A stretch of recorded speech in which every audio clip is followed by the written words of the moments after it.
personally welcome you and look forward to working with you. Well, thank you very much, and it's a pleasure to be here. Mr. Bessent, thanks very much for being in the office the other day. Mr. Bessent, the United States today has more income and wealth inequality than has ever existed in the history of our country.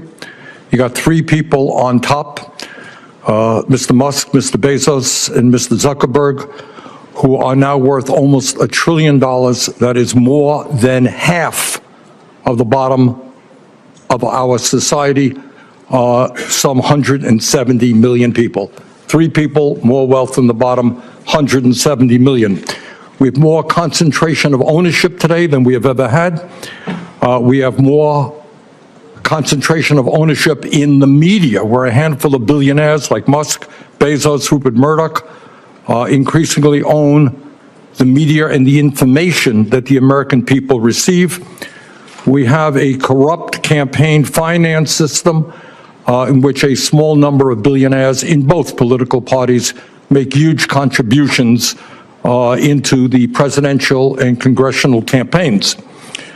When you have a small number of multi-billionaires who have enormous economic, media, and political power, would you agree with President Biden, who last night stated, and I quote, "An oligarchy is taking shape in America of extreme wealth, power, and influence that threatens our entire democracy, our basic rights, and freedoms," end of quote. That's what President Biden said last night. I agree with him. Do you? Senator Sanders, I enjoyed our visit. Talk a little bit closer into the mic. I enjoyed our visit, and I hope you got my follow-up materials that on the discussions, my previous writings on the tariffs and China. And look, the three billionaires who you listed that all made the money themselves. Mr. Musk came to the country as an immigrant. I understand that, but what I'm asking you is, when you have a handful of people like Musk, who will soon be part of the Trump administration, and others, when you have three people owning more wealth than the bottom half of American society, when these people have enormous influence over the media, when they spend huge amounts of money in both political parties to elect candidates, what Biden said last night is we're moving toward an oligarchy. I'm asking you that question.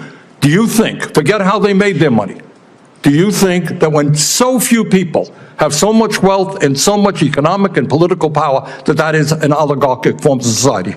Well, I would note that President Biden gave the Presidential Medal of Freedom to two people who I think would qualify for his oligarchs. This is not a condemnation of any one individual. I'm just asking you, would so few people have so much wealth and power? But do you think that that is an oligarchic form of society? Senator, I think it depends on the ability to move up and down the income. No, that's not really the answer. I mean, even if you had that mobility, no matter who those individuals might be. All right, but let me ask you another question.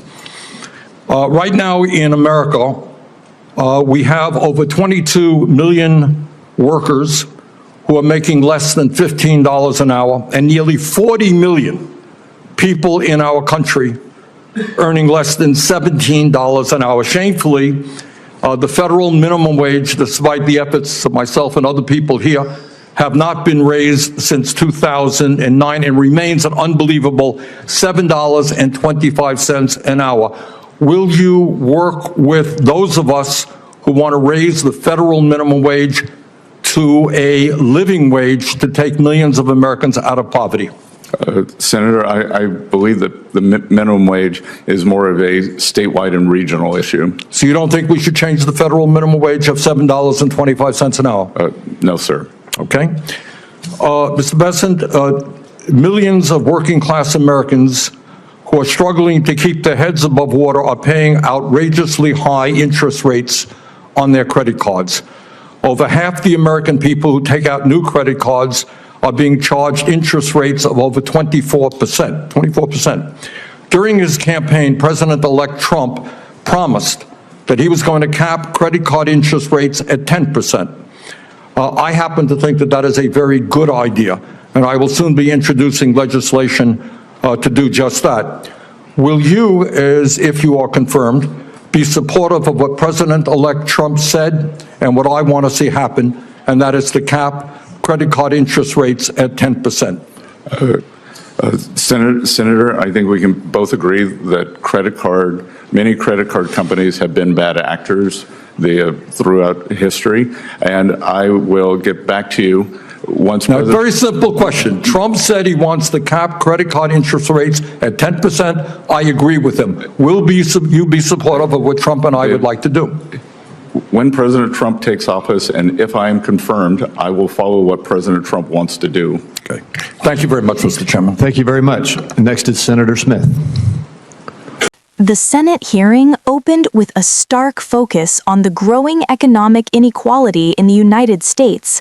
Lawmakers highlighted the staggering concentration of wealth, noting that figures like Elon Musk, Jeff Bezos, and Mark Zuckerberg collectively hold more wealth than the bottom half of the country's population, roughly 170 million people.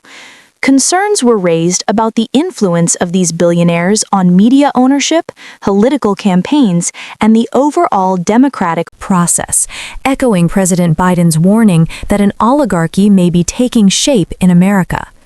Senators pressed witnesses on whether this extreme concentration of wealth and power constitutes a threat to democratic norms. The discussion quickly turned to the federal minimum wage, with senators underscoring the struggles of millions of Americans earning below $15 an hour.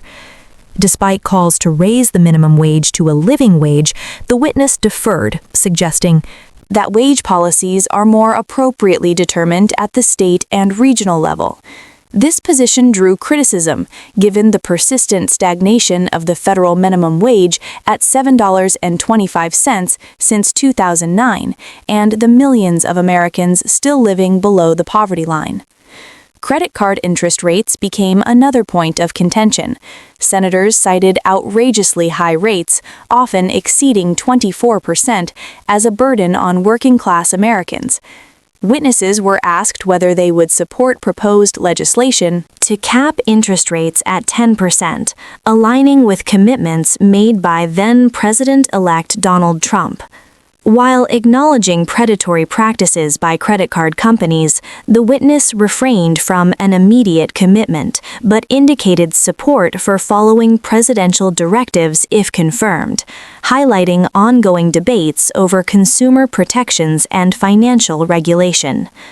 Overall, the hearing showcased bipartisan concern over wealth inequality, corporate influence, and economic fairness, while also revealing tensions between federal and state approaches to policy. From concentrated billionaire power to stagnant wages and exploitative financial practices, the discussion painted a vivid picture of the economic pressures facing everyday Americans and the legislative challenges in addressing them. The exchange underscored the high stakes of policymaking in an era of unprecedented wealth disparity.